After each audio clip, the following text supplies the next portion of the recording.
The crystal chandelier above me fractured light into 1,000 tiny stars across the polished marble floor of the Grandview Ballroom. My fingers curved around the stem of a champagne flute I hadn't touched, the glass warming against my palm as I stood at the periphery of wealth I'd only ever served, never inhabited.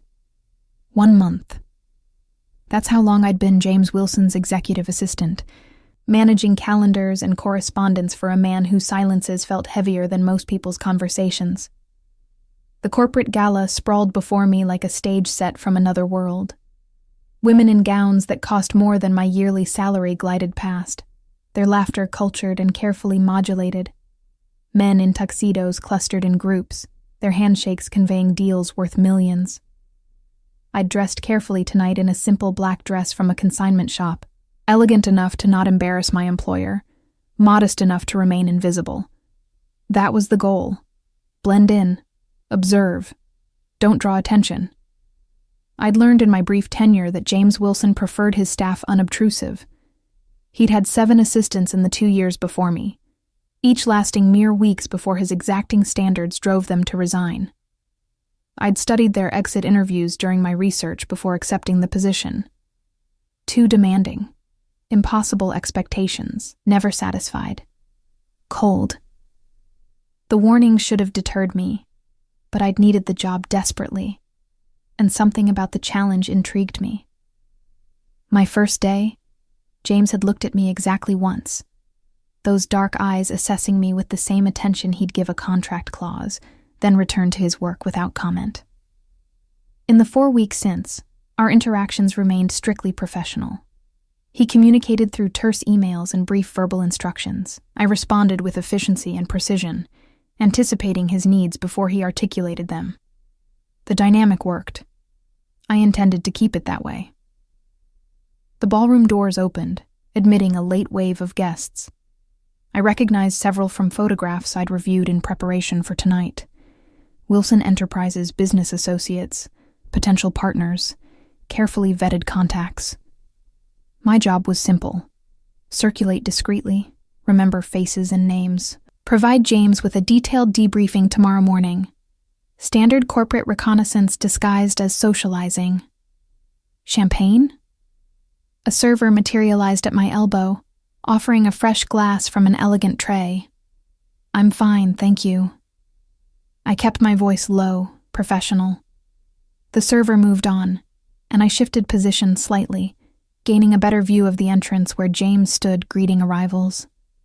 He wore a tuxedo with the same precision he brought to everything else, the fit impeccable, his dark hair styled back from his angular face. At 31, he commanded attention without effort, his presence making lesser men unconsciously defer. I'd noticed details about him over the past month. How he took his coffee black, no sugar. How he read contracts with his left hand pressed flat against the desk, ring finger tapping occasionally when he encountered questionable language.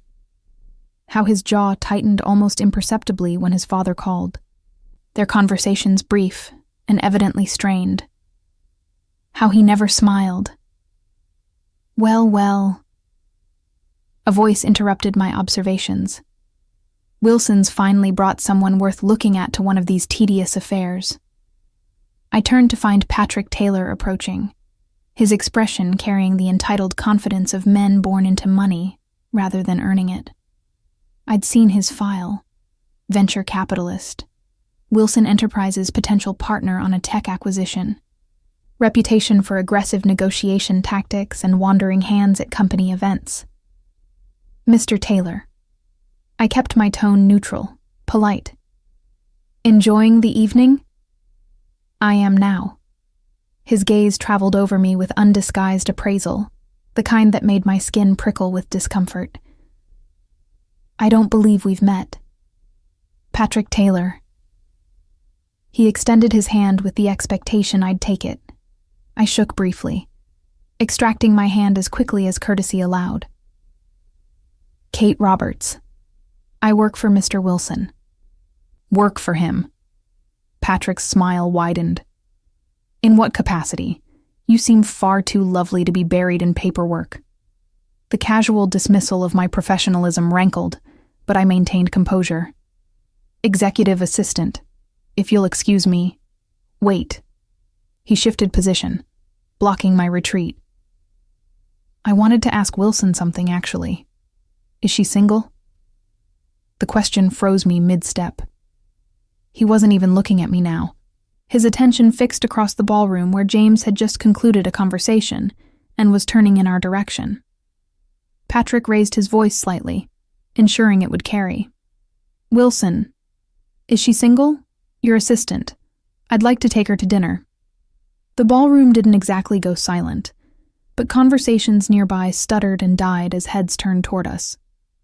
I felt heat crawl up my neck, mortification mixing with fury at being discussed like I wasn't standing right there. My mouth opened to respond with something cutting, but James reached us first. He moved with that particular grace I'd observed before, economical and purposeful. His dark eyes locked on Patrick with an intensity that made the other man's confident smile falter. Then James looked at me, and something in his expression shifted. Not softening exactly, but changing in a way I couldn't name. She's mine. The words dropped into the space between us like stones into still water. 2 syllables that reverberated through my chest and apparently through James's consciousness simultaneously, because his eyes widened fractionally, the first genuine surprise I'd ever seen him display. The silence stretched. Patrick blinked, confusion crossing his features. Several nearby guests had stopped pretending not to listen, and I stood there, champagne flute forgotten in my hand, staring at my boss who'd just claimed me like property in front of half the city's business elite. Something hot and reckless rose in my throat.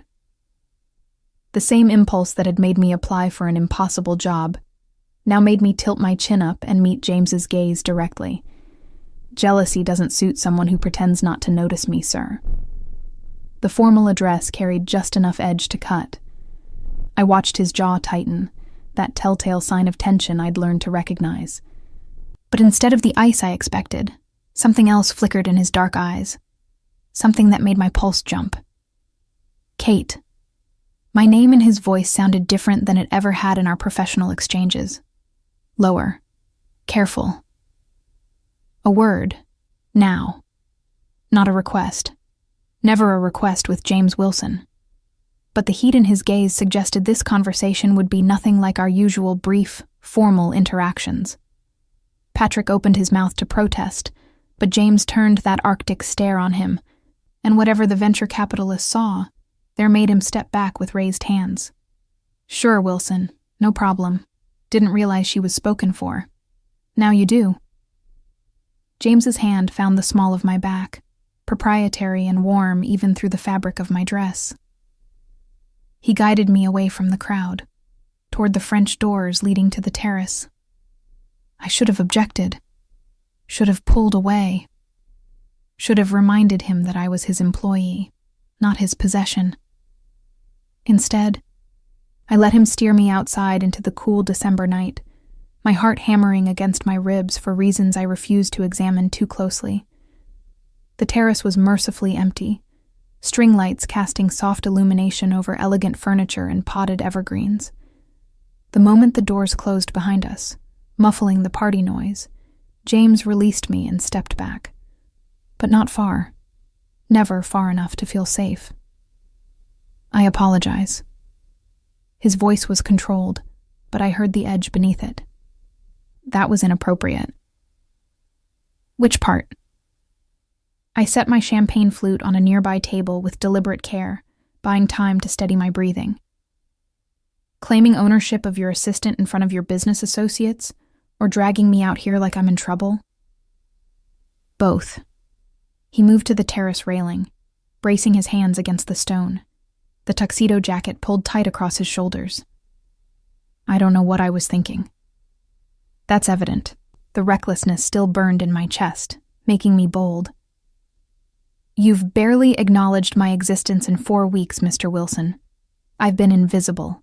Efficient and invisible, exactly as you prefer your staff. So forgive me if I'm confused about this sudden possessive display. He turned to face me, and the look in his eyes made my breath catch. Not anger, something far more dangerous. You think I don't notice you? The question was barely above a whisper, but it hit me like a shout. I wrapped my arms around myself against the cold, or maybe against the intensity of his attention. You communicate in emails and one-word instructions. You never make eye contact during briefings. You've never asked me a single personal question. So yes, I assumed I was just another piece of office equipment to you. Kate. He said my name again, and this time it sounded almost pained. I notice everything about you. The confession hung between us, stark and unexpected. I stared at him, trying to reconcile this man with the cold, distant employer I'd been working for. He took a step closer, then another, until only a few feet separated us. I noticed that you take your coffee with exactly 2 sugars and a splash of cream, that you organize files by color because you think chronologically but need visual cues, that you bite your lower lip when you're thinking, that you wear your grandmother's locket every day under your blouse, that you smile at everyone in this building except me. Each observation felt like a revelation. I'd thought I was invisible, but apparently he'd been watching me with the same attention to detail he brought to everything else. Then why? Because I employ you. His jaw tightened. Because I'm your boss, and any attention beyond professional interest would be inappropriate. Because I have no right to want what I want. And what do you want? The question escaped before I could stop it. Bold, dangerous, crossing every professional line we'd carefully maintained. But his claim in that ballroom had shattered something between us, and I needed to know if I'd imagined the heat in his eyes, or if this impossible thing was real. James closed the remaining distance between us in one stride. His hand came up to cup my face, thumb brushing my cheekbone with unexpected gentleness. This, he said quietly. I want this. Then he kissed me. Not tentatively.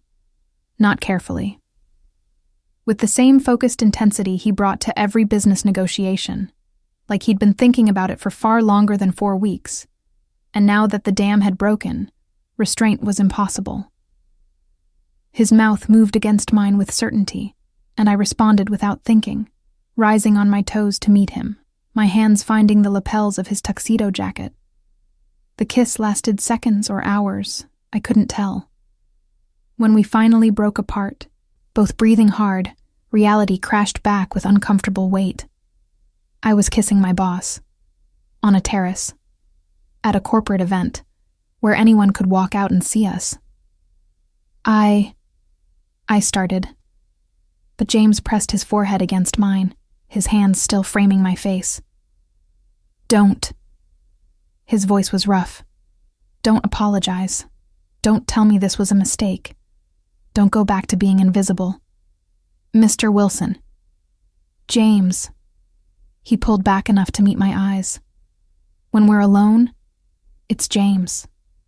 The intimacy of his first name felt more dangerous than the kiss. But I was already falling, already past the point of self-preservation. James, I whispered, testing it. What are we doing? I don't know. His thumb traced my lower lip, and I shivered. But I'm done pretending I don't see you, Kate. I'm done pretending that every time you walk into my office, I don't want to pull you into my lap and find out if you taste as good as I've imagined. Heat flooded through me at his words. This was madness, professional suicide, every corporate handbook violation imaginable. But his dark eyes held mine, and I saw something there I'd never expected to find in James Wilson. Vulnerability. 1 month, I said, my voice steadier than I felt. You've noticed me for 1 month? Longer. He brushed a strand of hair behind my ear. The interview. You walked into my office, looked at me like I was a puzzle to solve rather than a reputation to fear, and told me you'd be the best assistant I'd ever had. I hired you on the spot and spent the next 3 days convincing myself it was because of your qualifications. And the month since? Torture. The word came out bitter. Watching you work. watching you be brilliant and efficient and completely unaware that you'd gotten under my skin, trying to maintain distance while wanting nothing more than to close it. So you claimed me in front of everyone. I stepped back, needing space to think. That's not professional interest, James. That's possession. I know. He didn't try to close the distance again, giving me room. And I have no excuse except that watching Taylor look at you like you were available made something snap. I'm sorry. The apology should have helped. Instead, it complicated everything further. Because despite the impossibility, despite the power imbalance and professional ethics, despite every rational reason to walk away, I didn't want an apology. I need you to understand something. I wrapped my arms around myself again, suddenly cold. I can't be your assistant and your whatever this is. It's not fair to me and it's not sustainable. Pain flashed across his features, quickly masked. I understand.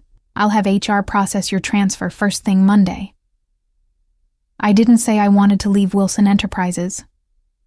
The recklessness surged again, making me bold. I said I can't be both. So you choose, Mr. Wilson. Keep your perfect assistant who remains professional and invisible, or see where this impossible thing leads. But you don't get both. I moved past him toward the terrace doors, needing to escape before I said something even more dangerous. His hand caught mine, stopping me. Kate. I looked back. His expression was raw in a way I'd never seen, all his careful control stripped away. I choose you. 3 words that changed everything. Monday morning arrived wrapped in the kind of winter sunshine that made Manhattan's glass towers gleam like promises. I stood in my small apartment's bathroom, staring at my reflection and wondering if I looked as different as I felt. The weekend had passed in a strange suspension of reality. James hadn't called or texted, and I'd spent 48 hours oscillating between certainty that Friday night had been a beautiful mistake and terror that I'd actually have to face the consequences of my ultimatum. My phone buzzed as I applied lipstick. A message from an unknown number, though I somehow knew who it was before I even read it. Don't come to the office today. I'll send a car at 10 a.m. We need to talk properly. James. I stared at the text, my heart performing complicated gymnastics. The presumption should have annoyed me. Just another command from a man used to absolute obedience. But the "we need to talk properly" softened it, suggested this was negotiation rather than decree. Where are we going? I typed back. Somewhere we won't be interrupted. Trust me. Trust. Such a simple word. Such complicated implications. But I found myself texting okay before I could overthink it. Then spent the next 2 hours trying on and discarding outfit after outfit before settling on a navy dress that split the difference between professional and approachable. The car arrived precisely at 10. Not a corporate sedan, but a sleek black vehicle with tinted windows and a driver who opened the door without speaking. The interior smelled of leather and something expensive I couldn't name. As we pulled into traffic, I noticed we were heading uptown, away from the financial district. My phone buzzed again. Thank you for coming. I know this is unconventional. Everything about this is unconventional, I replied. Where are we going? My apartment. Before you panic, my housekeeper is there. This isn't a seduction attempt. I just need privacy for this conversation. The apartment turned out to be a penthouse overlooking Central Park, all clean lines and floor-to-ceiling windows. The housekeeper, a professional woman in her 50s who introduced herself simply as Margaret, greeted us with coffee service already prepared in the living room, then discreetly vanished. James stood by the windows, still in his suit despite it being mid-morning. He looked like he hadn't slept well, fine tension visible in his shoulders. Thank you for coming, he said, not turning from the view. You keep thanking me. I set my purse on a chair, moving closer, but maintaining distance. Like you expected me to refuse. I would have understood if you had. He finally turned, and the vulnerability in his eyes matched Friday night. What I did at that gala was unforgivable. Claiming you publicly, putting you in an impossible position. You would have been entirely justified in filing a complaint with HR. Is that what you think I want? To file complaints? I crossed my arms, suddenly irritated. I'm not some helpless employee, James. I made my own choice Friday night. I kissed you back. I gave you an ultimatum. Stop acting like I'm a victim of your terrible behavior. Something shifted in his expression. Not quite a smile, but close. You're angry. I'm confused. I moved to the windows, needing to look at something other than him. You spend a month pretending I don't exist, then claim me like property, then reveal you've been watching me the entire time. Now you bring me to your home for some mysterious conversation that apparently requires complete privacy. So yes, I'm a little angry and very confused. I brought you here because I need you to understand what choosing me means. His voice was carefully controlled. And because I need to know if you're sure. I turned to face him. I wouldn't be here if I wasn't sure. You don't know everything. He moved to the coffee service, pouring 2 cups with practiced ease. About me. About my life. About what being with me entails. So tell me. I accepted the cup he offered, our fingers brushing briefly. Start with why you have 7 assistants in 2 years who couldn't handle working for you. His mouth quirked slightly. You researched me. Of course I researched you. I research everything.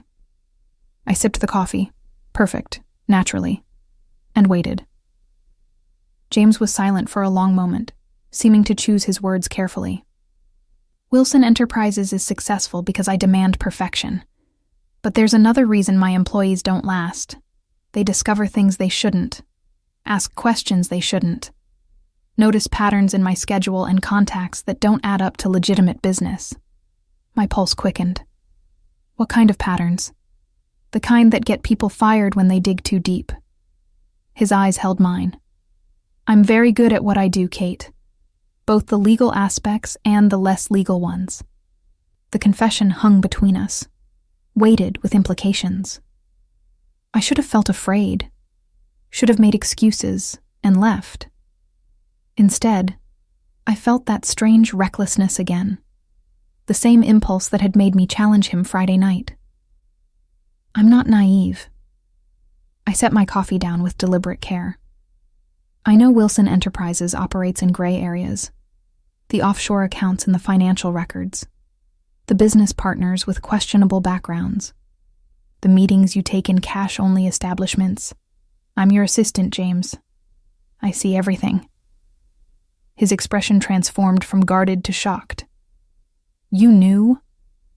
I suspected from day one. You confirmed it just now. I moved closer, tilting my head to study him. Did you think I'd run screaming or file reports to authorities? I thought you'd do the smart thing and distance yourself. His hand came up to cut my face, thumb brushing my cheekbone. Instead, you're standing here looking at me like I'm still worth choosing. Maybe I'm not as smart as you think. I leaned into his touch, letting my eyes close briefly. Or maybe I see something in you that you don't see in yourself. Kate. My name was almost a prayer. I'm not a good man. I don't need you to be good. I opened my eyes, holding his gaze. I need you to be honest. With me, with yourself. Can you do that? The kiss was his answer, and this time there was no public event to interrupt us. His mouth moved against mine with the same certainty as Friday night, but deeper, more thorough. His hands slid into my hair, tilting my head for better access. I rose on my toes, wrapping my arms around his neck, tasting coffee and something uniquely James. When we finally broke apart, both breathing hard, he rested his forehead against mine. I need to tell you something else. His voice was rough. About the company, about me. Okay. I tried to step back to give him space, but his hands on my waist kept me close. I'm not just an entrepreneur who bends rules. Wilson Enterprises is legitimate, but it's built on a foundation that isn't. My father. He paused, jaw tightening. My father was part of an organization, East Coast Operations. When he decided to retire, I inherited not just his business, but his connections, his obligations. Understanding dawned cold in my chest. The Mafia. We don't call it that anymore. The ghost of a bitter smile. But yes, I've spent the last 5 years transitioning everything legitimate, building real businesses, distancing myself from the old ways. But some connections can't be severed. Some obligations remain. Is that why Patrick Taylor backed off so quickly Friday night? The pieces clicked together. He recognized what you are? He recognized what claiming you publicly meant. James's hands tightened on my waist. In my world, when a man claims a woman in front of witnesses, it's a declaration. It means she's under his protection, untouchable, mine. The possessive pronoun should have bothered me. Instead, it sent heat curling through my stomach. And if I hadn't given you an ultimatum? If I'd just pretended Friday night didn't happen? I would have respected your choice. His dark eyes held mine. But I would have watched you every day, wanting what I couldn't have, until one of us broke. So you chose me to avoid torture? I couldn't quite keep the edge from my voice. I chose you because the thought of anyone else touching you, looking at you, being with you, made me want to burn the entire city down. The raw honesty in his confession stole my breath.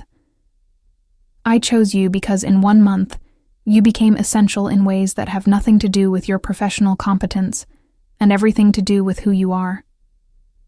You barely know who I am. Then let me learn. His thumb traced my lower lip. Let me take you to dinner. Let me ask you the personal questions I've been avoiding. Let me figure out how we navigate this impossible thing. I should have said no. Should have insisted on more time, more space, more clarity about what this was. Instead, I heard myself say, okay. His smile was small but genuine. The first real smile I'd seen from him. It transformed his face completely, making him look younger and infinitely more dangerous to my carefully guarded heart. Tonight, he said. I'll pick you up at 7. Wear something comfortable. This won't be a corporate dinner. Where are we going? Somewhere you can be you, not my assistant. He kissed me again, brief and sweet. Somewhere I can be me, not your boss. The car returned me to my apartment at noon. I spent the afternoon in a strange daze, touching my lips where he'd kissed me, replaying every word of our conversation. The smart thing would be to call this off, to find a new job, to protect myself from the inevitable heartbreak of falling for a man who lived in a world of shadows and dangerous obligations. But I'd never been particularly good at doing the smart thing. At 6:30, I dressed in jeans and a soft sweater, leaving my hair down and makeup minimal. If James wanted the real me rather than the professional facade, this was it. The buzzer sounded precisely at 7. He stood in my building's lobby wearing jeans and a dark Henley, looking nothing like the polished executive I'd worked for. His hair was slightly mussed, like he'd run his hands through it repeatedly. When he saw me, his expression softened into something warm and intimate. You look beautiful. You look different. I grabbed my coat. Younger, less terrifying. Is that disappointment I hear? He helped me with my coat, his hands lingering on my shoulders. Curiosity. I turned to face him. I'm seeing a side of you I didn't know existed. That's the point. He laced his fingers through mine, the casual intimacy both thrilling and terrifying. Come on. I want to show you my favorite place in the city. The place turned out to be a small Italian restaurant in Brooklyn, family-owned and completely unpretentious. The owner greeted James with familiar warmth, ushering us to a corner table without waiting for a reservation.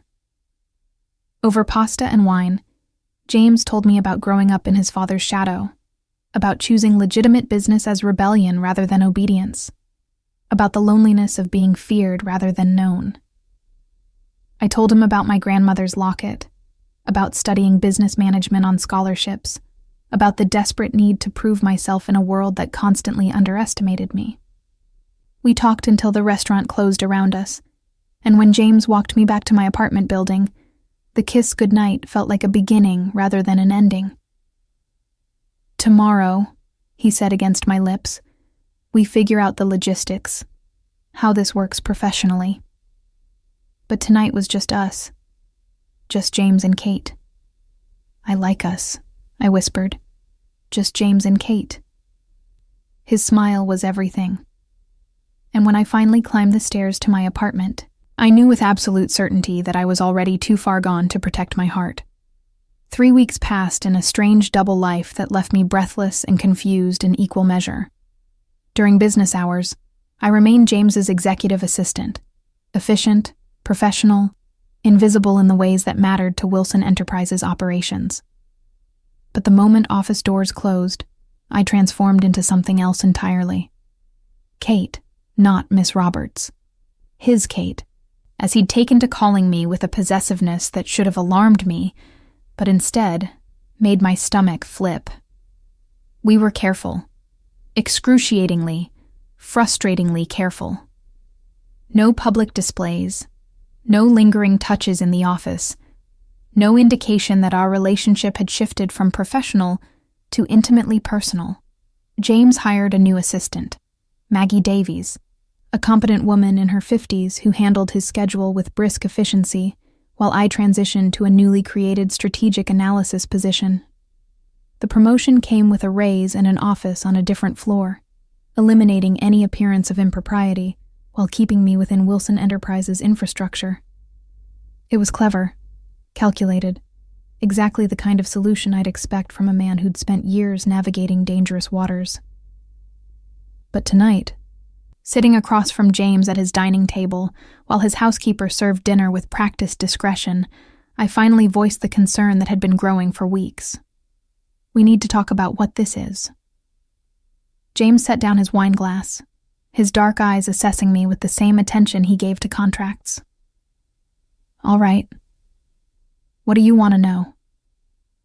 "Everything."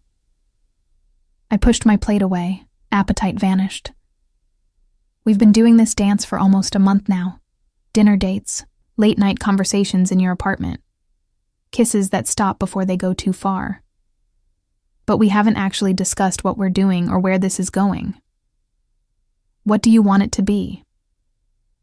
The question shouldn't have surprised me.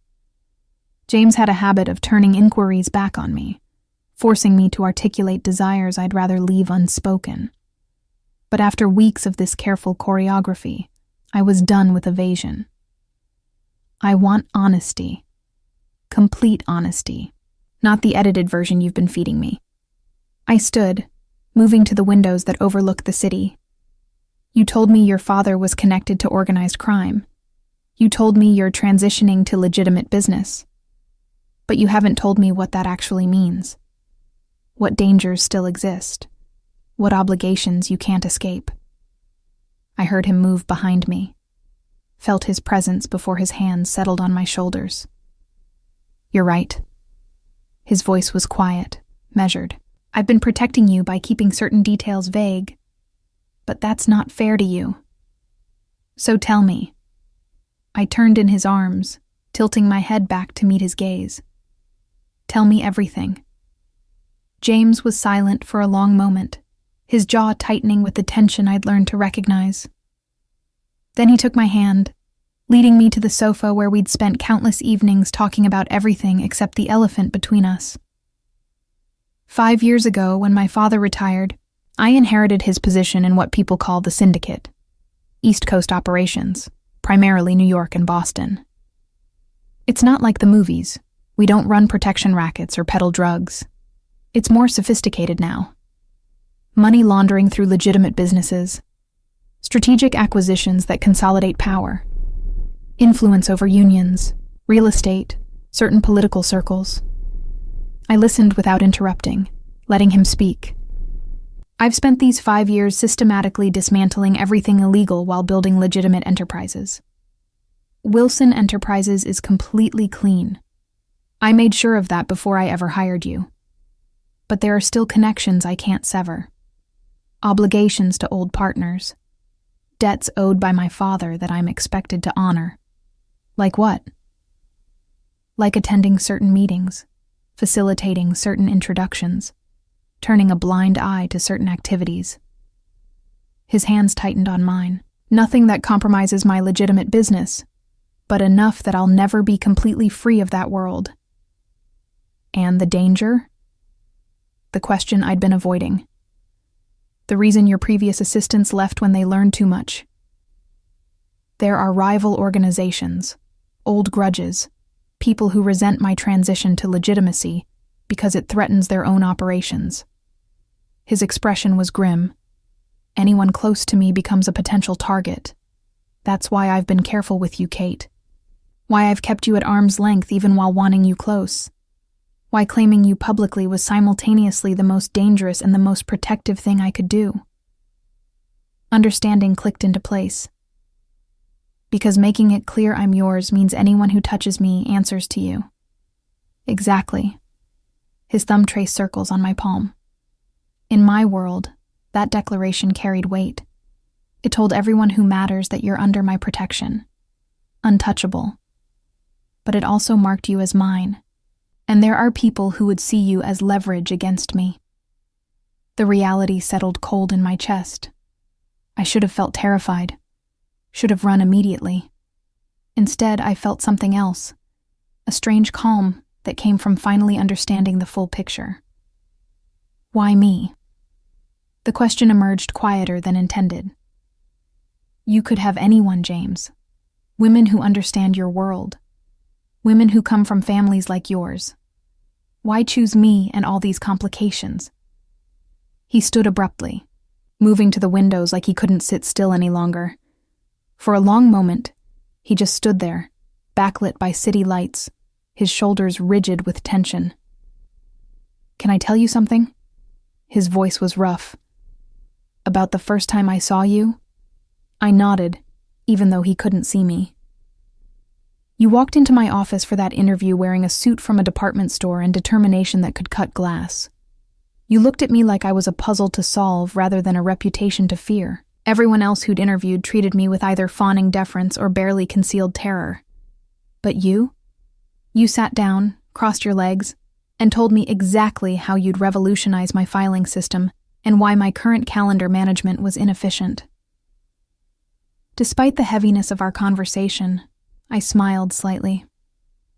I remembered that interview, my desperation for the job warring with my inability to kiss ass, even when it would have been smart. I hired you on the spot because I recognized something in you. That same thing I see every time I look in the mirror.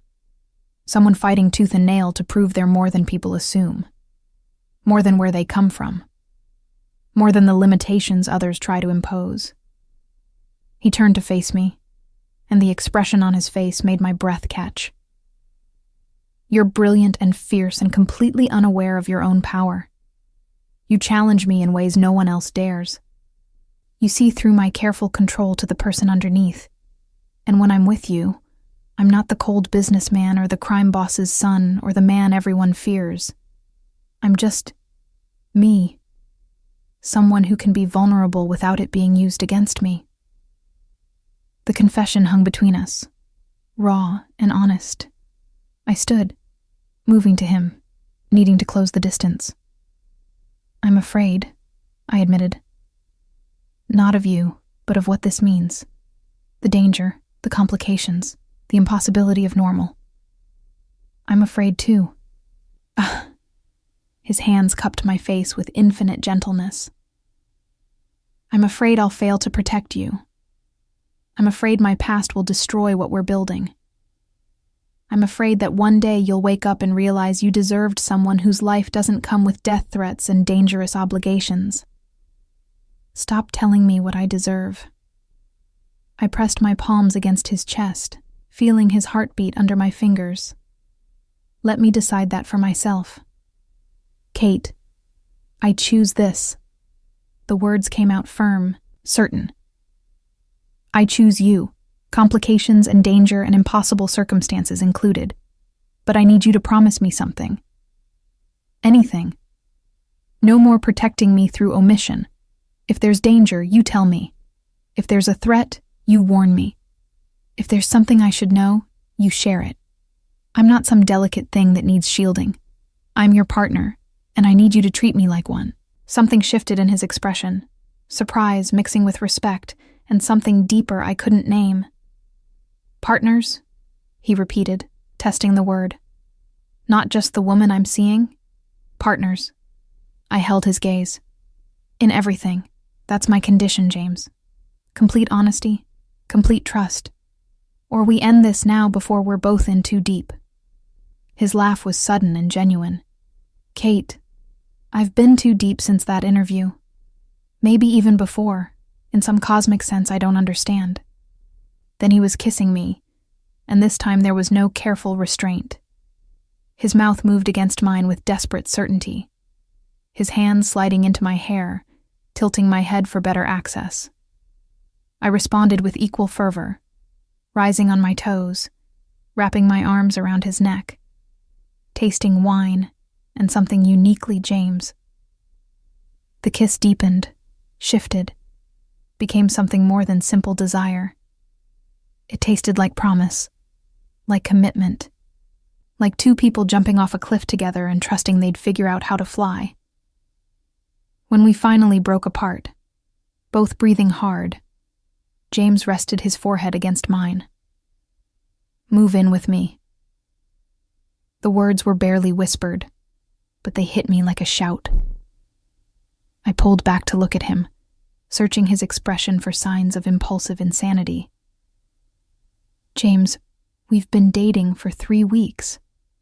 4 weeks and 2 days. His thumb traced my lower lip. And I've wanted you in my space, in my life, in my bed. Since the moment I met you. I'm done with half measures, Kate. I'm done with you leaving at midnight. I'm done with stolen moments when what I want is every moment. So move in with me. Let me wake up next to you. Let me come home to you. Let me build this properly instead of in careful, controlled increments. It was insane, reckless, moving too fast by every rational measure. But when I opened my mouth to say something sensible, what came out was, okay. His smile was brilliant, transforming his entire face. Okay? Okay. I laughed, dizzy with the recklessness of it. On one condition, I keep my apartment for 6 months. If this disaster crashes and burns, I need somewhere to retreat and lick my wounds. It won't. His certainty was absolute. But I'll pay your rent for 6 months if it makes you feel safer. That's not necessary. Partners, he reminded me, using my own word. Partners support each other. Let me do this, Kate. I surrendered, because arguing felt less important than kissing him again. We spent the rest of the evening planning logistics, making decisions about space and boundaries, and how to navigate this new reality. By the time I left his apartment, our apartment, I'd have to start thinking of it that way, dawn was breaking over Manhattan, and I felt simultaneously terrified and more alive than I'd ever been. Moving in with James Wilson was either the best or worst decision of my life. I suspected I wouldn't know which until it was far too late to turn back. The transition happened with the same efficiency James brought to everything else. Within a week, half my belongings had migrated to his penthouse. Our penthouse, I reminded myself, though the concept still felt surreal. He'd cleared space in his closet with casual ease, making room for my far more modest wardrobe beside his collection of impeccable suits. My books found homes on shelves previously occupied only by business texts and financial journals. My coffee maker, ancient and temperamental but beloved, earned a spot on the kitchen counter beside his sleek espresso machine. Margaret, the housekeeper, adapted to my presence with professional grace, asking my preferences for tea and learning my schedule without comment on the sudden cohabitation. If she had opinions about her employer's love life, she kept them carefully hidden behind her efficient demeanor. The first morning I woke in James's bed, our bed. I lay still for several minutes, listening to his steady breathing beside me, trying to absorb the reality of what I'd done. Moved in with a man I'd known for less than 2 months. Committed to a relationship with someone whose life included dangers I couldn't fully comprehend. Abandoned every careful plan I'd made about building my career slowly, safely, without romantic complications. "You're thinking too loud." James's sleep-rough voice interrupted my spiraling thoughts. His arm tightened around my waist, pulling me back against his chest. I can practically hear the gears turning.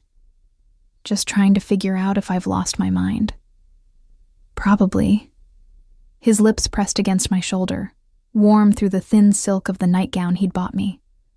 One of dozens of small luxuries he kept introducing into my life despite my protests. But if it helps, I lost mine first. I turned in his arms to face him. In the early morning light, with his hair mussed and his face soft with sleep, he looked younger, more vulnerable. Nothing like the cold businessman who'd interviewed me months ago.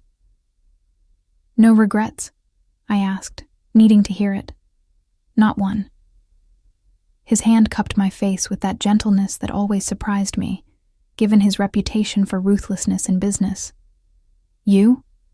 Before I could answer, his phone buzzed on the nightstand. He ignored it, keeping his attention fixed on me, but it buzzed again, then again. The insistence suggested urgency. "Answer it," I said, resignation settling in my chest. This was our reality. Emergencies and obligations that wouldn't wait for convenient timing. James grabbed the phone, his expression shifting from annoyed to tense as he read the screen. "I need to take this. It's Christopher. Christopher Evans." I'd learned the name over the past weeks as James gradually introduced me to the players in his complicated world. A rival family's second son, known for aggressive expansion and a particular talent for finding people's pressure points. James kissed me briefly before rolling out of bed and walking to the windows to take the call. I watched his shoulders tighten, his jaw clench with familiar tension as he listened to whatever Evans was saying. The conversation was brief, conducted in those careful, neutral tones that meant danger. "I need to meet him tonight." James returned to bed, but didn't relax, sitting against the headboard with tension vibrating through his frame. "There's a situation developing. Territorial dispute that could escalate if we don't handle it correctly." Define, handle it correctly. His eyes met mine, and I saw the war between protection and honesty playing out behind them. I'd made him promise complete transparency, and now he was testing whether I'd meant it. "There's a shipping operation we both have interests in. Evans thinks I'm trying to edge him out. He's threatening retaliation unless we renegotiate terms." "And by retaliation, you mean?" "Violence, probably. Maybe against our legitimate business holdings. Maybe against people I'm associated with." His hand found mine, lacing our fingers together. "That's why I need to meet with him. Show we're willing to negotiate, de-escalate before it becomes something worse." "Take me with you." James's expression transformed to shock, then adamant refusal. "Absolutely not. Kate, these meetings aren't social occasions. They're dangerous." "Exactly, which is why I should be there." I sat up, pulling the sheet around myself. "You told me claiming me publicly was protective because it established I was yours. But if I'm never seen with you, if I'm always hidden away, how does that protection actually work?" "It works because people know hurting you means answering to me." His voice carried an edge of warning. "You don't need to be physically present for that." "Maybe not. But I need to understand your world if we're going to make this relationship work. I need to see what you deal with, not just hear about it secondhand." I squeezed his hand. "Partners, remember? Complete honesty, complete trust. That goes both ways." For a long moment, James was silent, his dark eyes searching my face for something I couldn't name. Then he exhaled roughly, running his free hand through his hair. "This is a terrible idea." "Probably. But you're going to say yes anyway, aren't you?" His smile was reluctant but genuine. "You're impossibly stubborn. Has anyone ever told you that?" "You hired me specifically because I'm stubborn. Don't complain now." The meeting took place that evening in a restaurant I recognized from James's previous business dinners. But this time, the private room in the back carried different weight. Christopher Evans sat at the head of the table with two men I assumed were bodyguards flanking him. His expression was carefully neutral as James and I entered, his pale eyes assessing me with uncomfortable intensity. "Wilson, I didn't realize this was a social call." Evans's voice carried false pleasantry. "It's not. My girlfriend wanted to understand my business better. I saw no reason to exclude her from a simple negotiation." James's hand settled on the small of my back, possessive and protective. "Girlfriend." Evans' smile didn't reach his eyes. "How domestic. Does she know what kind of business we're really discussing?" "I know enough." I kept my voice steady, despite my racing pulse. "James told me there's a territorial dispute over shipping operations. Seems like something rational people could resolve through conversation rather than threats." Evans's attention sharpened on me, calculating. "Rational. Interesting word choice. Tell me, miss." "Roberts. Kate Roberts." I met his gaze directly, refusing to show the fear curling in my stomach. "Miss Roberts, do you know what happens when people interfere in matters they don't understand?" "I imagine they get hurt." I kept my expression neutral, but I also imagine that smart businessmen recognize when escalation costs more than compromise. Retaliation is expensive, in resources, in attention from law enforcement, in damaged relationships with mutual associates. A renegotiated contract seems simpler. Something flickered in Evans's expression. Surprise, maybe, or reluctant respect. Beside me, I felt James's hand tighten on my back, though whether in pride or panic, I couldn't tell. "You have an interesting girlfriend, Wilson." Evans leaned back in his chair. "Educated in business?" "Strategic analysis." I didn't elaborate, letting him draw his own conclusions. The conversation shifted then, moving into actual negotiation territory. I remained mostly silent, observing dynamics and power plays as James and Evans circled each other verbally, testing boundaries and establishing terms. What struck me most was how similar it was to legitimate business negotiations I'd observed. The same careful language, the same strategic concessions, just with higher stakes and more dangerous consequences for failure. By the time we left 2 hours later, James had secured a compromise that gave Evans expanded territory in exchange for reduced percentage takes on shared operations. It wasn't everything either man wanted, but it was workable, a foundation for peace rather than war. In the car back to the penthouse, James was silent for several long minutes. I watched the city lights blur past the tinted windows, trying to process what I'd just witnessed. "You could have gotten yourself killed." His voice was quiet, but carried an edge of fury I'd never heard directed at me before. But I didn't. I turned to face him. I helped, actually. Evans respected me speaking up. It shifted the dynamic. Or it made you a target. James's jaw was tight. "Kate, these people aren't rational businessmen you can analyze like a case study. They're dangerous. They see weakness and exploit it. They see something valuable and try to take it." "Is that what you think I am?" "Valuable." The question came out sharper than intended. "You're everything." The confession was raw, which is exactly why I can't lose you to my own stupidity. Bringing you tonight was a mistake. Stop.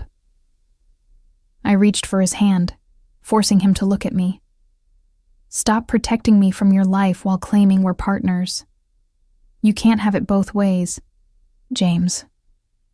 Either I'm in this completely, with full understanding of the dangers and complications, or I'm just another person you need to shield. Which is it? His expression was anguished in the dim light. I don't know how to do this, how to let you in without putting you at risk. Then we figure it out together. I laced our fingers together. But you don't get to decide unilaterally that I'm too delicate for your world. I'm stronger than you think. I know you are. His thumb traced circles on my palm. That's what terrifies me. When we arrived back at the penthouse, James pulled me close the moment the elevator doors closed, his mouth finding mine with desperate intensity. The kiss tasted like fear and frustration, and something deeper. The terror of loving someone in a world where love could be weaponized. We made love that night, with an urgency that felt like claiming, like reassurance, like two people trying to convince themselves that this impossible thing could actually work. Afterward, tangled together in sheets that cost more than my first car, I listened to James's heartbeat slow as he drifted toward sleep. I meant what I said earlier. His voice was drowsy but firm. You're everything, Kate, which means I'll spend every day trying to be worthy of the trust you've placed in me. You already are, I whispered, though I wasn't sure if he heard me before sleep claimed him. I lay awake long after, watching city lights paint patterns on the ceiling, trying to ignore the cold certainty settling in my chest. Tonight had shown me the reality of James's world. The danger, the careful navigation of violence, the constant threat assessment. And while I'd meant every word about being partners, about choosing this life with him, I couldn't quite silence the small voice asking if love was enough to survive in a world built on power and fear. Outside, the city hummed with its usual nighttime symphony. Somewhere out there, Christopher Evans was making calculations of his own. And in the safety of James's arms, I tried not to think about what those calculations might mean for us. 6 months passed in a blur of normalcy, punctuated by reminders that my life was anything but typical. I settled into the penthouse fully, my initial caution about keeping my old apartment gradually fading as James's space became genuinely ours. I learned his routines, his preferences, the small rituals that made up our domestic life. Coffee together each morning before he left for the office. Late dinners where we discussed our days with careful omission of details too dangerous to speak aloud. Weekends spent in comfortable silence, reading or working side by side, or exploring the city together like normal couples. But normal was an illusion we both maintained through deliberate effort. Because underneath the surface domesticity, James's world continued spinning with its own dangerous momentum. I'd become familiar with the players, the rivals who circled Wilson Enterprises looking for weakness, the old family connections James couldn't completely sever, the legitimate business partners who suspected but never confirmed what they were really dealing with. I learned to read the tension in James's shoulders when certain names appeared on his phone, learned which meetings he came home from, exhausted versus energized, learned the difference between productive negotiation and dangerous standoff. And gradually, I'd carved my own space in his empire. My strategic analysis position at Wilson Enterprises had evolved into something more substantial. I reviewed contracts for potential pitfalls, identified business opportunities, advised on acquisitions and partnerships. James consulted me increasingly on decisions both legitimate and borderline, valuing my outside perspective and analytical approach. You see patterns I miss, he'd told me one evening, reviewing a particularly complex real estate deal, because you're not trained to think like them. You think like a scholar analyzing systems, rather than a player within the game. It makes you dangerous in the best possible way. Dangerous. The word followed me everywhere lately. It was a Thursday in late June when everything shifted. I was working from home, reviewing quarterly reports for Wilson Enterprises' shipping subsidiary, when my phone rang with an unknown number. Hello? Miss Roberts. The voice was cultured, male, unfamiliar. My name is Lawrence Blackwood. I'm an attorney representing certain interests that overlap with Wilson Enterprises. I sat straighter, immediately alert. James had taught me to be wary of unexpected calls, especially from lawyers. I'm not authorized to discuss Wilson Enterprises' business without Mr. Wilson's consent. This isn't about business, it's about you. A pause. Specifically, your relationship with James Wilson and what that relationship means for your safety. Cold prickled down my spine. I don't know what you're implying. I'm implying nothing. I'm stating facts. Papers rustled in the background. You've been living with Mr. Wilson for 6 months. You've been seen with him at various business functions. You've even attended at least one meeting with Christopher Evans, a known competitor in Wilson's less legitimate operations. This makes you a person of interest to several parties. Get to the point. I kept my voice steady through sheer willpower. The point is that people close to powerful men become targets, Miss Roberts. Leverage to be used, bargaining chips, and you, with your lack of family connections or protective resources, make a particularly vulnerable target. Unless, of course, you'd prefer to reconsider your association with Mr. Wilson before that vulnerability is exploited. Is this a threat? Consider it. Friendly advice from concerned parties who would prefer to avoid unnecessary conflict. The smile was audible in his voice. James Wilson has made enemies through his transition to legitimate business. Those enemies are always looking for pressure points. Don't make yourself one. The call disconnected before I could respond. I sat frozen, phone still pressed to my ear, my heart hammering against my ribs. This was different from vague warnings about danger. This was specific, targeted. A direct threat disguised as concern. I should have called James immediately. Should have told him about Blackwood's threat and let him handle it with whatever resources he commanded. Instead, I sat at his desk, staring at the phone, trying to process the implications. 6 months ago, I'd chosen this life with open eyes. I'd insisted on being partners, on full transparency about dangers and obligations, but hearing those dangers articulated by a stranger, being told explicitly that my relationship with James made me a target, brought the abstract threat into sharp, uncomfortable focus. The penthouse door opened. James's voice called out, earlier than usual. "Kate, are you home?" I found my voice. "In your study." He appeared in the doorway, taking one look at my face and immediately crossing the room to kneel beside my chair. What happened? I told him about Blackwood's call, watching his expression transform from concern to cold fury. By the time I finished, his jaw was tight enough to crack teeth. Lawrence Blackwood works for the Mitchell family, Boston operations. James's voice was dangerously quiet. They've been trying to muscle into New York territory for years. This is a warning shot. Against you through me.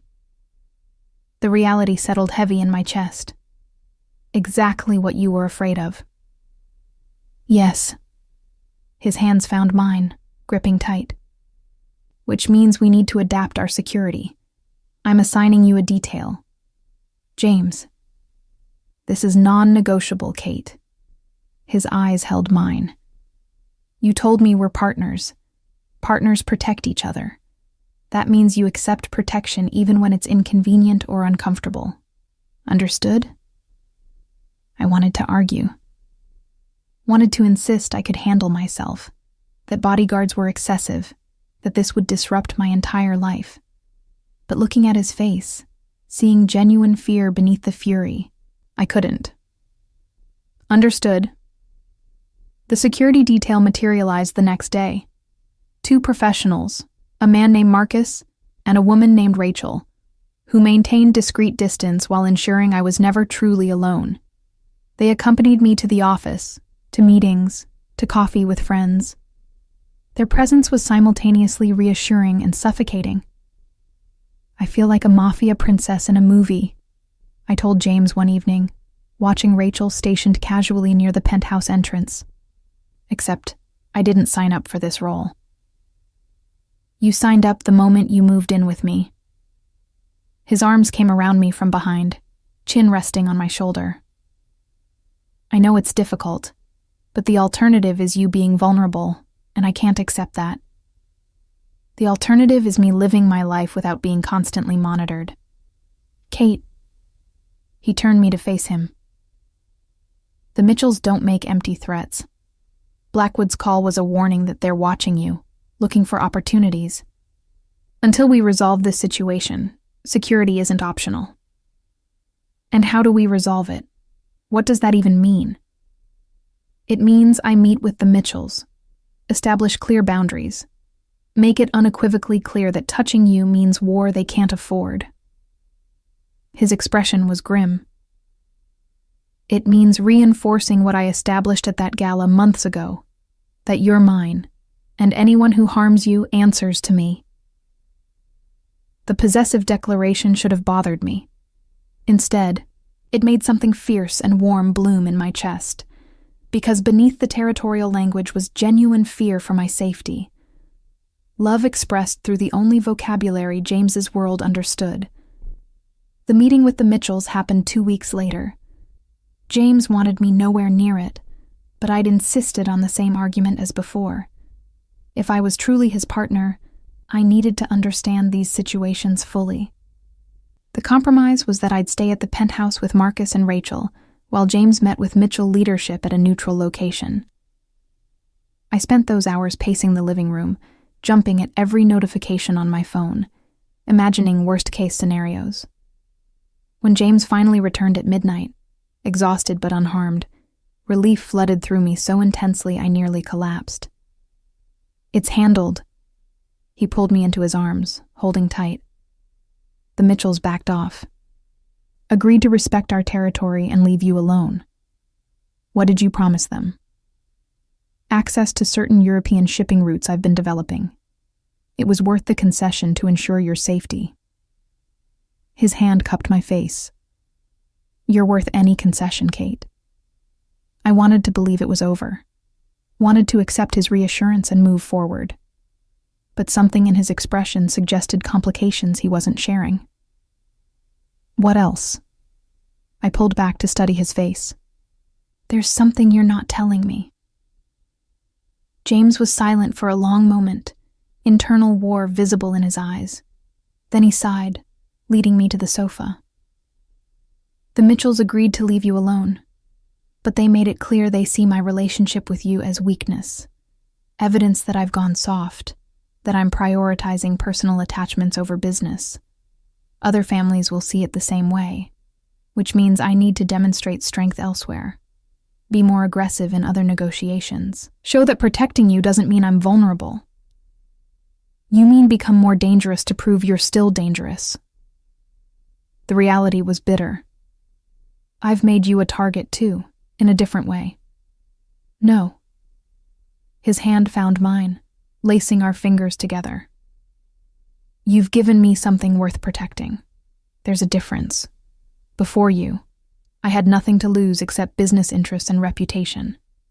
Now I have something infinitely more valuable. That doesn't make me weak. It makes me more careful and more ruthless about eliminating threats. The logic was twisted, but somehow made sense within James's world. I was both his greatest vulnerability and his motivation for being uncompromising. The thing that could destroy him, and the thing worth destroying others to protect.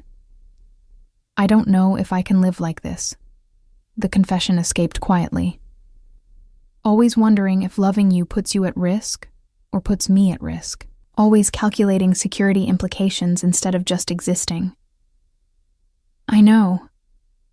He pulled me against his chest, and I felt his heartbeat steady beneath my ear. But I also know I'm not letting you go. So we figure out how to navigate this together. How to build a life that acknowledges the dangers without being consumed by them. How to love each other despite the complications rather than because they don't exist. I tilted my head back to look at him. You've never said that before. Said what? That you love me. His expression softened into something vulnerable and unguarded. I've loved you since you walked into that gala and called me out for jealousy in front of everyone. Maybe even before. I just didn't have the language to admit it until now. I love you too. The words felt simultaneously enormous and insufficient. Even though you're impossible and dangerous and your world is insane. His laugh was soft. Especially because of those things, I suspect. You don't do anything the easy way, Kate Roberts. Neither do you, James Wilson. We sat there in the quiet penthouse, holding each other, as the city glittered below. Tomorrow would bring new complications, new threats, new negotiations. But tonight, we had this. The certainty of love acknowledged, the fragile security of being together despite everything trying to pull us apart. It would have to be enough. The first snowfall of December came early, transforming Manhattan into something softer, cleaner, almost innocent. I stood at the penthouse windows watching it drift down past glass towers, my hand unconsciously resting on my still flat stomach. 8 weeks. That's how long I'd known about the pregnancy without telling James. It wasn't that I didn't want to tell him.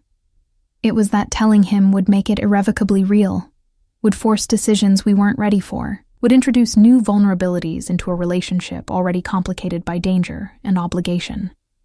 So I'd kept the secret close, attending doctor appointments during work hours, hiding morning sickness behind excuses about bad coffee, waiting for the right moment that never seemed to arrive. You're thinking loud again. James's arms came around me from behind, his chin settling on my shoulder. Wanna share? Just watching the snow.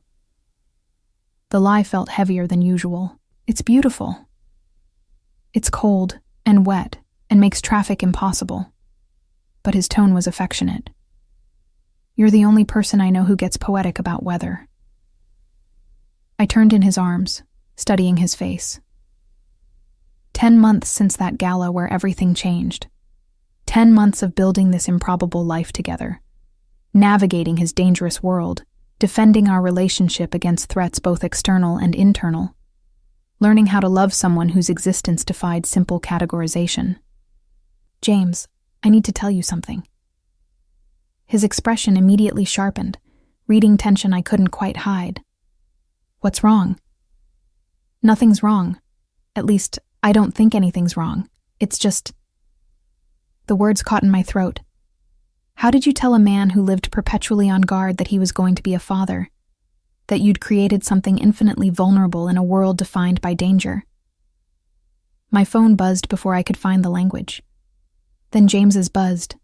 Then again, the urgent insistence that meant crisis. James grabbed his phone, his expression transforming as he read. Christopher Evans is dead. Murdered last night. His family is claiming Wilson Enterprises was responsible. Cold flooded through me. Were you? No. His eyes met mine. But someone wants it to look like we were. This is a setup, Kate.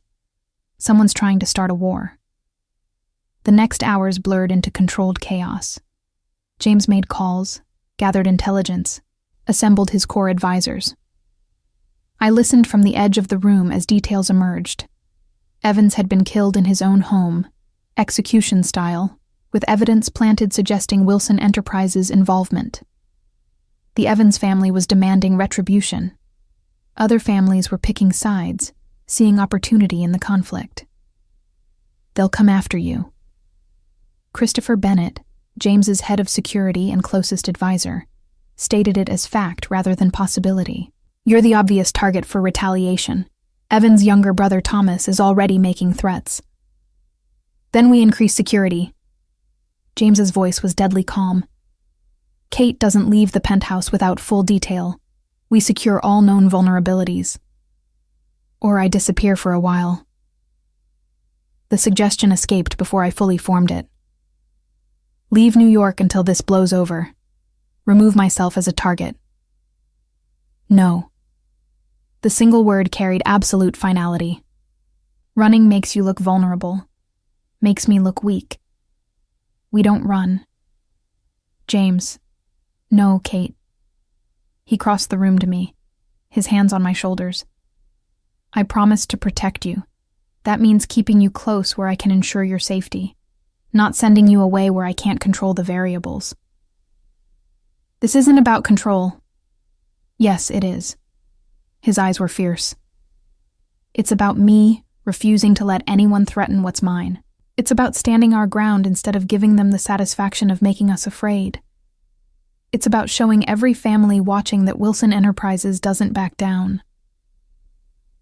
The possessive declaration should have alarmed me. Instead, it made the secret I'd been keeping suddenly unbearable. I'm pregnant. The words dropped into the charged silence like an explosion.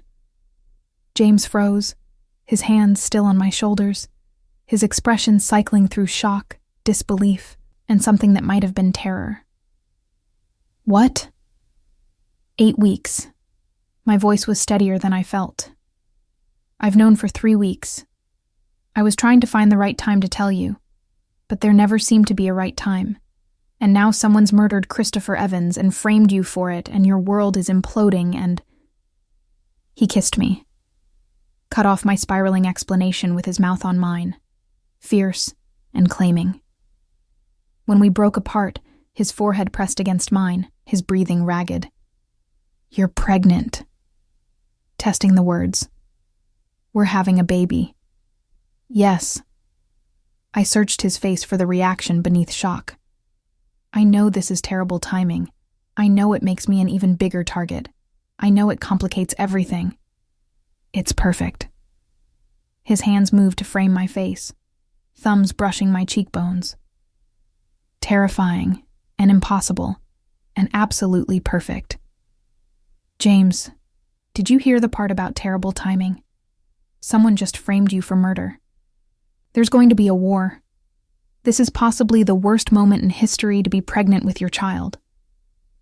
Or the best. His smile was small but genuine. Because now I have 2 people worth fighting for instead of 1. 2 reasons to end this quickly and decisively rather than letting it drag out. I wanted to argue with his logic, point out that pregnancy made me vulnerable rather than strong. But looking at his face, seeing joy mixed with determination, mixed with fierce protectiveness, I couldn't find the words. We need to move you somewhere more secure. Christopher Bennett's voice interrupted our moment. The penthouse is defensible but not ideal for extended siege. Agreed. James's arm came around my waist, pulling me against his side. The Connecticut property, full security team, medical staff on standby given Kate's condition. I'm not an invalid, I protested. Being pregnant doesn't mean I need medical staff hovering. It means you're carrying something infinitely precious in a situation where stress and danger are constants. James's tone left no room for argument. We're not taking chances, Kate. Not with this. The Connecticut property turned out to be an estate an hour outside the city. Sprawling, isolated, surrounded by security measures both visible and concealed. James moved us there within 24 hours, establishing a war room in the main house, while keeping me in a guest cottage that felt more like a luxury prison. I spent the first week pacing, restless and frustrated, watching through windows as James conducted strategy sessions I wasn't permitted to attend. My security detail had tripled. Rachel and Marcus now had reinforcements, ensuring I was never alone, never unguarded, never allowed to forget that I was a target worth protecting. This is insane, I told James when he finally came to the cottage late one evening, exhausted from hours of negotiation. I'm going crazy here. I can't work. I can't help. I'm just sitting in comfortable imprisonment waiting for you to resolve a crisis I'm apparently too delicate to assist with. You're carrying our child in the middle of a war someone engineered specifically to create chaos. He pulled me into his arms, and I felt the tension vibrating through his frame. Forgive me if I'm being overprotective. Overprotective is monitoring my phone. This is something else entirely. I pulled back to look at him. Partners, remember? Complete honesty, complete trust. That was our deal. The deal was made before someone framed me for murder and put a target on your back. His jaw tightened. Everything's different now. Nothing's different. The danger was always there. We just have more concrete evidence of it. I moved to the windows, looking out at the estate grounds. You can't protect me from your world by hiding me from it, James. That was never going to work. Then what do you want? I want to help. I turned to face him. I want to use my skills to analyze this situation and find weaknesses. I want to be part of the solution instead of the problem you need to manage. I want to be your partner instead of your possession. Something shifted in his expression. You think that's how I see you? As a possession? I think you love me. I chose my words carefully. But I also think you define protection as control, as removing variables and eliminating threats, and keeping me locked in a beautiful cage where nothing can touch me. And while I appreciate the sentiment, I can't live like that. The silence stretched between us, heavy with truths we'd been avoiding for months. Outside, snow had started falling again, obscuring the grounds in white. I'm terrified. The confession came out rough. Of losing you. Of failing to protect you and our child. Of making a mistake that cost me everything that matters. So yes, I'm trying to control the situation because control is all I know. It's how I've survived in this world. But you're right. You're not a problem to be managed. You're the woman I love, and you deserve better than to be hidden away like something fragile. I crossed to him, taking his hands in mine. Then let me help. Let me be part of this. All right. He exhaled slowly, surrendering control with visible effort. But on my terms. You work from here, not the main house. You have full security detail at all times. And if the situation escalates, if threats become immediate, you follow Christopher's instructions without argument. Those are my conditions. Deal. Relief flooded through me. Now tell me everything about Evan's murder and who benefits from framing you. We spent the next 3 hours reviewing evidence, analyzing patterns, identifying players who might have engineered the setup. My strategic analysis skills, unused for weeks, kicked in with relief as I mapped connections and motivations. By midnight, we'd developed a theory. The Mitchell family, still resentful of concessions James had forced months ago, had orchestrated Evan's death to both eliminate a competitor and destabilize Wilson's position. It's elegant in a twisted way, I said, studying the diagram we'd created. They remove Evans, frame you, and then step in as peacemakers when both families are weakened by conflict. They gain territory without firing a shot, which means we need proof before accusing them. James rubbed his eyes, exhaustion evident, and proof is difficult when they've had time to cover their tracks. Not impossible, though. An idea was forming. The Mitchell family has a logistics operation in New Jersey. I reviewed their financial records months ago when we were considering a partnership. They have patterns, specific contractors they use, specific routes they prefer. If they orchestrated this, there will be traces in those patterns, anomalies in the days leading up to Evan's death. James's expression sharpened. Can you find those traces? Give me access to the right databases in 3 days. I'll find them.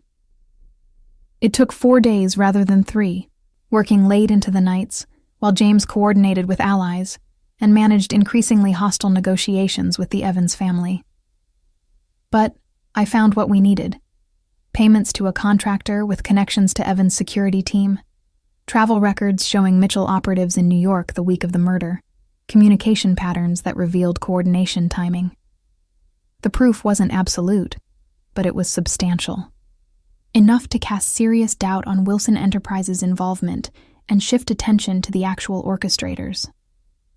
James presented the evidence at a meeting of family heads, with me listening via secure video feed from Connecticut. I watched as calculations shifted, as alliances reformed, as the Mitchell family found themselves suddenly isolated and defensive. By the time the meeting concluded, war had been averted. The Mitchells faced consequences from multiple families for their manipulation, and James's position, rather than being weakened by Evan's death, had actually strengthened through his handling of the crisis. We did it, James's voice came through my phone hours later as he drove back to Connecticut. You did it, actually. Your analysis broke the case. We're partners. I smiled, exhausted but satisfied. That's how this works. That night, when James finally returned to the cottage, he pulled me into his arms with desperate relief. I was wrong, he said quietly. About protecting you through isolation. About trying to handle everything myself. You were right. We're stronger together than apart. I know. I kissed him softly. But I appreciate you admitting it.